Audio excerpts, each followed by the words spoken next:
Opisyal nang gi-turnover ni Mayor Clarks Uy ngadto sa mga opisyales sa Barangay Taglimaw ang bagong nahuman nga mga proyekto nga mao ang concrete paving sa dalan gikan sitio Nabitay paingon sa Barangay Tagpangi ug ang duha ka andana nga barangay hall diya sa Barangay Taglimaw adlong Miyerkules, Abril 1 ning tuig. Ang maong mga proyekto nagtimaan sa padayon nga paningkamot sa lokal nga kagamhanan pinanguluhan ni City Mayor Rolando Clarks Uy aron mapadayon ang konektibidad sa kadalanan ug mapadali ang transportasyon pinaagi sa pagsemento sa kadalanan sa may sitio Nabitay paingon Barangay Tagpangi.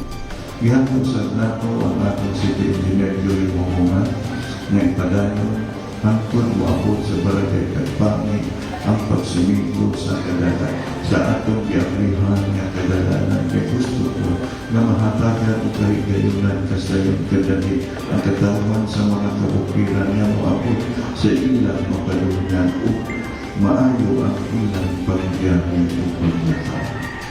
Ang sementadong dalan nagkantidad og 9.9 milyones adunay gitas-on nga 1 ka kilometro ug may gilapdon nga 6 ka metro ug kabag-on nga 12 ka pulgada. Samtang ang bag-ong natukod nga 2-story barangay hall sa Taglimaw nagkantidad og 5.8 milyones, usa ka proyekto nga naghatag og mas komportable ug haruhay nga sentro sa pamunuan alang sa mas epesyente nga serbisyo alang sa mga mulupyo sa barangay. Ang Gambalay adunay conference room, fence ug flagpole.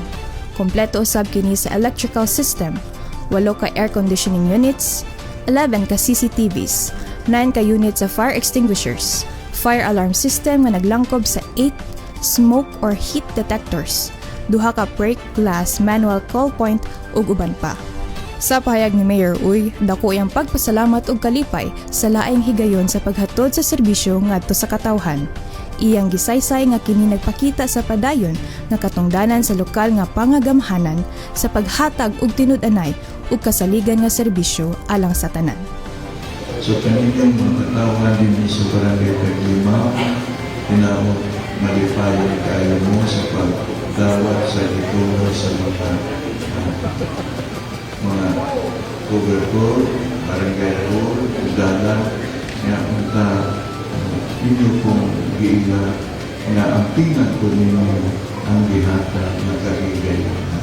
Kini nga mga proyekto dili lamang yawi sa kalambuan apan nagpakita sa seryosong timaan ug paningkamot sa administrasyon ni Mayor Rolando Clarks Uy nga magdala og mas tin-aw nga direksyon ug mas lig-on nga pundasyon alang sa mga katawhan ilabi na sa katawhan sa kabukiran.